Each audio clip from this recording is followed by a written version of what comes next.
आदिवासियों को बांग्लादेशी बताने की साजिश, जेएमएम ने बनाया चुनावी मुद्दा। झारखंड के पूर्व मुख्यमंत्री और प्रदेश भाजपा अध्यक्ष बाबूलाल मरांडी ने शुक्रवार 2 अगस्त को असम के मुख्यमंत्री हिमंत बिस्वा शर्मा का वीडियो ट्वीट करते हुए बयान दिया। आदिवासी समाज की जमीनों को लगातार बांग्लादेशी घुसपैठियों द्वारा कब्जा किया जा रहा है। आदिवासी मुख्यमंत्री होने के बाद भी पिछले 5 सालों में सबसे ज़्यादा शोषण आदिवासी समाज के ऊपर किया गया है। मरांडी ऐसा बयान रोजाना दे रहे हैं। शर्मा, जो झारखंड के चुनाव इंचार्ज है, आए दिन झारखंड आकर ऐसे बयान दे रहे हैं। भाजपा सांसद निशिकांत दुबे ने इन लोगों से भी 4 हाथ आगे निकले और कहा कि झारखंड के एक हिस्से को केंद्र शासित प्रदेश बना दिया जाए ताकि बांग्लादेशियों की घुसपैठ रोकी जा सके। यह सब कुछ भी नया नहीं है। भाजपा ने सिर्फ शब्द बदला है। झारखंड में सीधे मुस्लिम कहने की बजाय बांग्लादेशी नाम दिया है। झारखंड में 2 महीनों बाद विधानसभा चुनाव है। भाजपा ने इशारा कर दिया है कि वो राज्य में अपने प्रिय विषय हिंदू मुस्लिम करके ही चुनाव लड़ेगी ताकि हिंदू वोटों का ध्रुवीकरण कराया जा सके। झारखंड मुक्ति मोर्चा ने इसे बड़ी चुनौती के रूप में देखा है। उसका कहना है कि यह सब राज्य के आदिवासियों को जंगल और जमीन से बेदखल करना है। झारखंड विधानसभा में भी इस मुद्दे पर हंगामा हुआ। बीजेपी विधायकों ने इस मामले को उठाया और झारखंड मुक्ति मोर्चा और कांग्रेस पर वोट हासिल करने के लिए तुष्टीकरण की राजनीति करने का आरोप लगाया। जवाब में 2 दिन पहले जेएमएम कार्यकर्ताओं ने राज्य भर में विरोध प्रदर्शन किया और निशिकांत दुबे के आपत्तिजनक बयान पर उनका पुतला जलाया। जेएमएम ने नारा दिया है, झारखंड बटेगा नहीं, आदिवासी हटेगा नहीं। राहुल गांधी का बड़ा आरोप, चक्रव्यूह बयान के बाद ईडी की मेरे खिलाफ छापे की तैयारी। विपक्ष के नेता और कांग्रेस सांसद राहुल गांधी ने शुक्रवार को दावा किया कि 29 जुलाई को संसद में उनके चक्रव्यूह बयान के बाद प्रवर्तन निदेशालय उन पर छापे की योजना कर रहा है। राहुल का कहना है कि उन्हें यह सूचना उनके अपने ईडी सूत्रों से मिली है। कांग्रेस सांसद ने कहा कि वह उनका बाहें फैलाकर इंतजार करेंगे।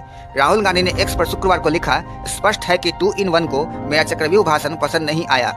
ईडी के अंदरूनी सूत्रों ने मुझे बताया कि छापे मारने की योजना बनाई जा रही है।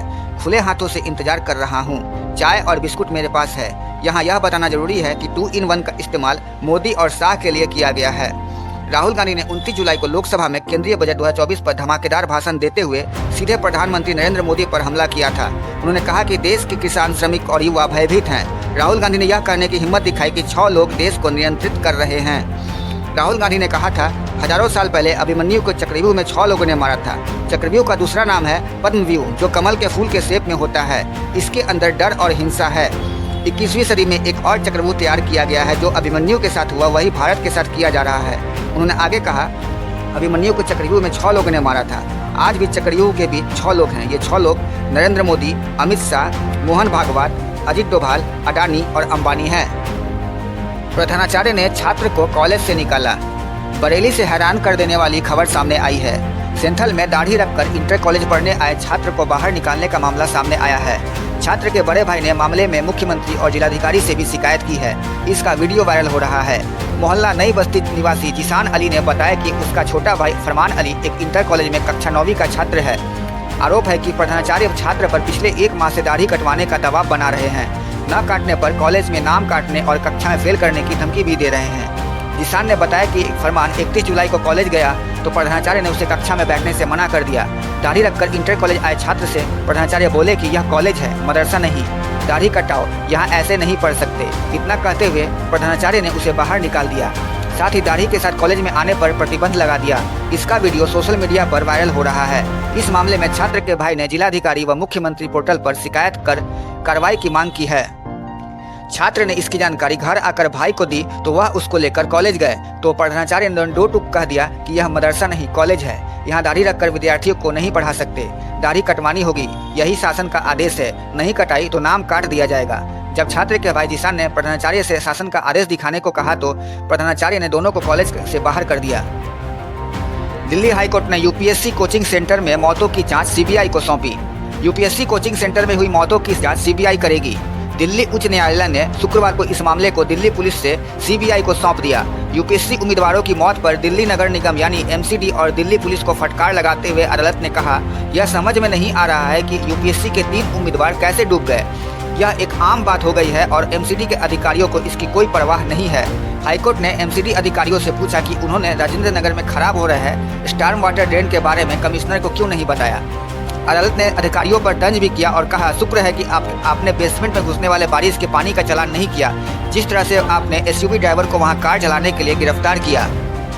लाइव लॉ की रिपोर्ट के अनुसार कार्यवाहक मुख्य न्यायाधीश मनमोहन और न्यायमूर्ति तुषार राव गेडेला की खंडपीठ ने यह निर्देश दिया क्योंकि घटना गंभीर है और लोक सेवक भ्रष्टाचार में शामिल हो सकते हैं। हाईकोर्ट का यह फैसला राव आईएएस कोचिंग सेंटर के बेसमेंट में 3 उम्मीदवारों की मौत की जांच के लिए एक उच्च स्तरीय समिति के गठन की मांग करने वाली एक जनहित याचिका पर आया है। इस सप्ताह की शुरुआत में अदालत ने दिल्ली सरकार की मुफ्तखोरी नीतियों की आलोचना की थी और कहा था कि मुफ्तखोरी संस्कृति के कारण सरकार के पास शहर की बढ़ती आबादी के मद्देनजर बुनियादी ढांचे, विशेष रूप से शहर की जल निकासी प्रणाली को बेहतर करने के लिए पैसे नहीं हैं। इलाके से गुजर रहे एक एसयूवी चालक की गिरफ्तारी पर कटाक्ष करते हुए हाईकोर्ट ने कहा कि बेसमेंट में डूबकर मारे गए 3 सिविल सेवा उम्मीदवारों की मौत के लिए नाले में बह रहे बारिश के पानी का चालान नहीं काटना बहुत राहत की बात है। बरेली में बवाल, गांव बना छावनी। बरेली के सिरौनी थाना क्षेत्र के गांव चंदपुरा शिवनगर में युवती को जबरन साथ ले जाने के आरोपी युवक के घर में शुक्रवार की रात तोड़फोड़ और आगजनी की घटना करने वालों ने जब पुलिस पर ही हमला कर दिया तो पूरी गांव को छावनी बना दिया गया। इंस्पेक्टर के मुताबिक 1 दिन पहले मामले की जानकारी हुई थी। इसके बाद पुलिस सक्रिय हुई। बृहस्पतिवार को युवती मिलने के बाद उसके परिजनों ने लिख कर दिया था कि वे कोई कार्रवाई नहीं चाहते हैं। इससे पुलिस को भी इतने बड़े बवाल की आशंका नहीं थी, लेकिन शुक्रवार की रात ग्रामीणों ने आरोपी के घर पर हमला कर दिया। भीड़ देखकर उसके परिवार वाले जान बचाकर भाग गए। इसके बाद भीड़ ने युवक के मकान की चारदीवारी ढहा दी, अंदर घुसकर रसोई और घर में संचालित परचून की दुकान में तोड़फोड़ करते हुए आग लगा दी। गुस्साए लोग यही नहीं थमे और 5 कमरों के सामान निकालकर पूरा मकान ही आग के हवाले कर दिया। तोड़फोड़ व आगजनी की सूचना पर पहुंची डायल 112 पुलिस नाकाफी साबित हुई। किसी तरह भीड़ से बचकर भागे पुलिस कर्मियों ने सिरौली थाने में जानकारी दी तो सिरौली के साथ ही आसपास के थानों की पुलिस वहां पहुंची, मगर तब तक हमलावर भाग चुके थे। बरेली के सिरौली थाना क्षेत्र में युवती को जबरन साथ ले जाने के आरोपी दूसरे समुदाय के युवक के मकान में ग्रामीणों की भीड़ ने तोड़फोड़ कर आग लगा दी। गांव चंदपुरा शिवनगर में शुक्रवार रात हुई इस घटना का पता चलने पर पहुंची डायल 112 पुलिस के वाहन में भी गुस्साए लोगों ने तोड़फोड़ की। किसी तरह पुलिसकर्मी गाड़ी समेत गांव से बाहर भागे। बाद में बड़ी संख्या में पुलिस बल गांव पहुंचा तो उसे देखकर हमलावर भाग गए। घटना के बाद गांव में पुलिस फोर्स तैनात कर दिया गया है। युवती को ले जाने की घटना 6 दिन पहले हुई थी। इसे लेकर दोनों पक्षों में तनातनी के बीच बृहस्पतिवार को ही युवक के परिजनों ने युवती को उसके परिवार वालों को सौंप दिया था। आरोपी युवक भी पुलिस की हिरासत में दे दिया गया। इसके बाद भी ग्रामीणों का आक्रोश कम नहीं हुआ। भ्रष्टाचार के मुद्दे पर सरकार को घेरने की तैयारी, भाजपा जेडीएस की 10 दिवसीय पद यात्रा की शुरुआत। कर्नाटक में भाजपा और जेडीएस आज से अपने 10 दिवसीय पद यात्रा की शुरुआत कर रही है। दोनों पार्टियां बेंगलुरु के केनगेरी से अपनी पद यात्रा की शुरुआत करेगी, जो कि मैसूर में समाप्त होगी। इस पद यात्रा के दौरान दोनों पार्टियां कथित मुद्दा और वाल्मीकि कॉरपोरेशन में हुए घोटाले को मुद्दा बनाने की कोशिश करेगी। कर्नाटक भाजपा के महासचिव पी राजीव ने कहा कि कांग्रेस सरकार जब से सत्ता में आई है तब से ही राज्य में भ्रष्टाचार संबंधी गतिविधियां बढ़ गई है। टैक्स के पैसों का इस्तेमाल चुनाव के लिए हो रहा है। पूरी कैबिनेट ही भ्रष्टाचार की गतिविधियों में लिप्त है। इस स्थिति में हम पदयात्रा शुरू कर रहे हैं और इस पदयात्रा को मैसूर चलो नाम दिया गया है। मैसूर चलो पदयात्रा की शुरुआत से पहले भाजपा के प्रदेश अध्यक्ष वी.वाई. विजयेंद्र ने परिवार के साथ मैसूर के प्रसिद्ध श्री चामुंडेश्वरी मंदिर में दर्शन और पूजन किया। भाजपा सांसद कैप्टन ब्रिजेश चौटा कहते हैं, कर्नाटक के इतिहास में सबसे बेशरम और भ्रष्ट सरकार शायद सिद्धारमैया के नेतृत्व वाली मौजूदा कांग्रेस सरकार है। MUD घोटाले में सीएम सिद्धारमैया का परिवार प्रत्यक्ष लाभार्थी है और खुद को जांच में शामिल करने की भी जहमत नहीं उठाते। इसलिए भाजपा उनके इस्तीफे की मांग कर रही है। यह सिद्धारमैया के अंत की शुरुआत है। हम पदयात्रा आज से शुरू कर रहे हैं और हमें पूरा विश्वास है कि जब पदयात्रा मैसूर पहुंचेगी तो कांग्रेस सरकार को कर्नाटक से बाहर कर दिया जाएगा। कांग्रेस में सब कुछ ठीक नहीं है और सीएम की कुर्सी के लिए कई इच्छुक हैं और वे सभी जानते हैं कि सिद्धारमैया कुछ ही दिनों में इस्तीफा देने वाले हैं या उन्हें इस्तीफा देने के लिए मजबूर किया जाएगा। DK शिवकुमार शायद यह स्थापित करने की कोशिश कर रहे हैं कि वह सीएम के चेहरे के लिए सबसे आगे हैं। दोहा में हमास नेता इस्माइल हानिया का हुआ अंतिम संस्कार। गुस्साए ईरान ने इजराइल से बदला लेने की कसम खाई। कतर के दोहा में हमास नेता इस्माइल हानिया का अंतिम संस्कार किया गया। इस दौरान शोक मनाने वाले लोग खाड़ी अमीरात की सबसे बड़ी इमाम मोहम्मद बिन अब्दुल वहाब मस्जिद के अंदर अंतिम संस्कार की नमाज अदा करने के लिए कतार में खड़े थे, जबकि कई लोगों ने 44 डिग्री सेल्सियस के तापमान के बाहर चटाई पर नमाज पढ़ी। द टाइम्स ऑफ इजराइल की रिपोर्ट के अनुसार शोक मनाने वालों में खालिद मिसाल भी शामिल थे, जिन्हें नए हमास नेता के संभावित उत्तराधिकारी के रूप में देखा जा रहा है। वहीं ईरान और हमास ने इजराइल हानिया के हत्या का आरोप इसराइल पर लगाया है। इसराइल जो गाजा पट्टी में हमास के साथ युद्ध कर रहा है ने इस्माइल हानिया की हत्या की न तो पुष्टि की है और न ही इनसे इनकार किया है। इधर इस्माइल हानिया के ताबूत को दोहा ले जाने से पहले ईरान के सर्वोच्च नेता आयतुल्ला अली खामनेई ने गुरुवार को तेहरान में इस्माइल हानिया के लिए एक सार्वजनिक अंतिम संस्कार समारोह का नेतृत्व किया और इस्माइल हानिया की हत्या के लिए कड़ी सजा की धमकी दी।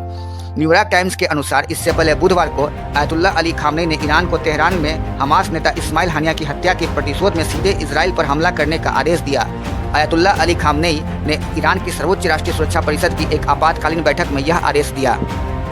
ईरान के प्रथम उपराष्ट्रपति मोहम्मद रजा अरेफ और तुर्की के विदेश मंत्री हरकन फिदान भी इस्माइल हानिया के अंतिम संस्कार में शामिल होने वाले ईरानी अधिकारियों में शामिल थे। द टाइम्स ऑफ इसराइल के अनुसार इस्माइल हानिया की हत्या ने इसराइल हमास युद्ध के दौरान और अधिक क्षेत्रीय तनाव को जन्म दिया है, जिसने सीरिया, लेबनान, इराक और यमन में ईरान समर्थित आतंकवादी समूह को आकर्षित किया है। वायनाड पर अमित शाह के कथित झूठ पर कांग्रेस का विशेषाधिकार प्रस्ताव। क्या संसद में केंद्रीय गृह मंत्री अमित शाह ने वायनाड पर झूठ बोला है? कांग्रेस यही मानती है कि वायनाड भूस्खलन को लेकर केंद्र की शुरुआती चेतावनियों पर अमित शाह के बयान झूठे हैं। कांग्रेस सांसद जयराम रमेश ने शुक्रवार को अमित शाह के खिलाफ विशेषाधिकार हनन का प्रस्ताव राज्यसभा सभापति के पास भेजा है। रमेश ने राज्यसभा के सभापति जगदीप धनखड़ को पत्र लिखकर कहा कि शाह के दावों की मीडिया ने फैक्ट चेक किया है। अमित शाह ने बुधवार को राज्यसभा में कहा था कि केंद्र ने 23 जुलाई को केरल सरकार को अत्यधिक बारिश और भूस्खलन की संभावनाओं के बारे में चेतावनी दी थी। वायनाड जिले में भूस्खलन के कारण कम से कम 210 लोगों की मौत हो चुकी है और कई गांव तबाह हो गए हैं। जयराम रमेश ने नोटिस में लिखा है, 31 जुलाई 2024 को राज्यसभा में वायनाड भूस्खलन पर ध्यानाकर्षण के अपने जवाब में केंद्रीय गृह मंत्री ने प्रारंभिक चेतावनी प्रणालियों पर कई दावे किए। अमित शाह ने यह भी कहा कि केरल सरकार ने जारी अलर्ट के बावजूद उनका इस्तेमाल नहीं किया। केंद्र सरकार इस त्रासदी की सूचना देने में काफी आगे थी। कांग्रेस सांसद जयराम रमेश ने द हिंदू अखबार का जिक्र करते हुए नोटिस में लिखा है, मीडिया ने इन दावों को बड़े पैमाने पर फैक्ट चेक किया गया है। 2 अगस्त 2024 को द हिंदू में प्रकाशित ऐसी एक विस्तृत फैक्ट चेक रिपोर्ट संलग्न है। रमेश ने कहा है, यह साफ है कि केंद्रीय गृह मंत्री ने केंद्र सरकार द्वारा जारी की गई प्रारंभिक चेतावनियों पर अपने जोरदार बयानों से राज्यसभा को गुमराह किया, जो झूठी साबित हुई है। उन्होंने कहा कि यह अच्छी तरह से स्थापित है कि किसी मंत्री या सदस्य द्वारा सदन को गुमराह करना विशेषाधिकार का उल्लंघन और सदन की अवमानना है। इंडियन मुजाहिदीन धमकी मामले में एजाज शेख बरी, मक्का मस्जिद विस्फोट केस में मिल चुकी है मौत की सजा। मुंबई की एक विशेष मकाको अदालत ने इंडियन मुजाहिदीन के धमकी भरे मेल के मामले में आरोपी एजाज शेख को बरी कर दिया है। एजाज शेख को बरी करने का आदेश 2 अगस्त को दिया गया। गौरतलब है कि जिस एजाज शेख को मकोका अदालत ने बरी किया है, उसी को हैदराबाद की कोर्ट ने मक्का मस्जिद विस्फोट मामले में दोषी ठहराते हुए मौत की सजा दी थी। एजाज शेख की मौत की सजा की पुष्टि का मामला फिलहाल हैदराबाद हाईकोर्ट के समक्ष विचाराधीन है। विशेष मकोका न्यायाधीश बीडी सेल्के ने इंडियन मुजाहिदीन के धमकी भरे ईमेल भेजने के मामलों में सबूतों के अभाव में शेख को बरी कर दिया है। हालांकि विस्तृत आदेश अभी उपलब्ध नहीं है। बीपीओ में काम कर चुका और तकनीक का जानकार एजाज शेख फिलहाल हैदराबाद की जेल में बंद है। एजाज के वकील ने दलील दी कि जिस आईपी एड्रेस से ईमेल किया गया वह नॉर्वे का था। वकील ने पुलिस की जांच पर भी सवाल उठाए। उन्होंने कहा कि एजाज शेख को बलि का बकरा बनाया गया क्योंकि जांच कर रहे अधिकारी असली आरोपी का पता लगाने में विफल रहे। दरअसल अक्टूबर 2010 में ब्रिटेन स्थित बीबीसी समाचार चैनल को एक ईमेल भेजकर इंडियन मुजाहिदीन द्वारा राजधानी दिल्ली में आतंकी हमले की धमकी दी थी। इसकी जांच की गई तो पता चला कि यह ईमेल दक्षिण मुंबई से भेजा गया था। इसके बाद जांच में पुलिस की जांच एजाज शेख पर केंद्रित हुई, जिसमें पता चला कि शेख ने अपने मोबाइल से धमकी भरे ईमेल भेजे थे। एजाज शेख को फरवरी 2015 में मुंबई की अपराध शाखा ने गिरफ्तार किया था। बता दें कि एजाज शेख पर जुलाई 2011 में जावेरी बाजार, ओपेरा हाउस और कबूतर खाना में हुए सिलसिलेवार विस्फोटों पर भी मुकदमा चल रहा है, जिसमें 21 लोग मारे गए थे। एक और युद्ध की आहट। अमेरिका ने पश्चिम एशिया भेजे युद्धपोत और लड़ाकू विमान। इजराइल ईरान तनाव ने बढ़ाई चिंता। पश्चिम एशिया में बढ़ते तनाव के बीच अमेरिका ने भी क्षेत्र में अपनी सैन्य तैनाती बढ़ाने का फैसला किया है। अमेरिका ने पश्चिम एशिया में और युद्धक जहाज और लड़ाकू विमान तैनात करने का फैसला किया है। अमेरिका का यह फैसला ऐसे वक्त आया है जब ईरान ने इजराइल पर हमले की धमकी दी है और दोनों देशों के बीच तनाव काफ़ी बढ़ गया है। वहीं हिजबुल्लाह ने भी अपने कमांडर की मौत के बाद से इजराइल पर हमले की फिराक में है। अमेरिका के रक्षा विभाग पेंटागन की उप सचिव सबरीना सिंह ने एक बयान में कहा है कि रक्षा विभाग लगातार ऐसे कदम उठाता रहेगा जिससे ईरान और ईरान के बीच सहयोगियों द्वारा क्षेत्रीय तनाव बढ़ाने की संभावनाओं को कम किया जा सके। उन्होंने कहा कि 7 अक्टूबर के हमास के हमले के बाद से रक्षा सचिव ने बार बार कहा है कि अमेरिका पश्चिम एशिया में अपने हितों की सुरक्षा करेगा और साथ ही इजराइल की सुरक्षा का अपना पक्का वादा भी निभाएगा। पेंटागन ने पश्चिम एशिया में मौजूद अपने युद्धपोत USS थियोडर रूजवेल्ट की जगह लेने के लिए अपने युद्धपोत USS अब्राहम लिंकन को भेजा है। यह युद्धपोत के साथ ही लड़ाकू विमानों से युक्त स्ट्राइक ग्रुप भी पश्चिम एशिया भेजा गया है। साथ ही अमेरिका के रक्षा सचिव लॉयड ऑस्टिन ने बैलिस्टिक मिसाइल से लैस क्रूजर और विध्वंसक जहाज भी यूरोपीय कमांड के अंतर्गत पश्चिम एशिया भेजने का आदेश दिया है। साथ ही लड़ाकू विमानों की एक स्क्वाड भी भेजी जा रही है। गौरतलब है कि इन दिनों इजराइल के गोलन हाइट्स वाले इलाके में हुए रॉकेट हमले में 12 इजरायली किशोरों की और बच्चों की मौत हो गई थी। इसके जवाब में हाल ही में इजराइल ने बेरूत में हमला कर हिजबुल्लाह के कमांडर फौज सुख को ढेर कर दिया था। इसके कुछ ही घंटों बाद ईरान में एक इमारत को निशाना बनाकर किए गए हमले में हमास के शीर्ष नेता इस्माइल हानिया की मौत हो गई थी। अब तक के लिए बस इतना ही। ऐसे ही और वीडियो के लिए बने रहिए हमारे साथ। अगर आपको हमारा ये वीडियो पसंद आया तो प्लीज लाइक एंड सब्सक्राइब जरूर करें। और हाँ, कमेंट्स में अपनी राय देना ना भूलें। आपकी राय हमारे लिए बहुत ही महत्वपूर्ण है। सच्ची पत्रकारिता को सपोर्ट कीजिए। धन्यवाद।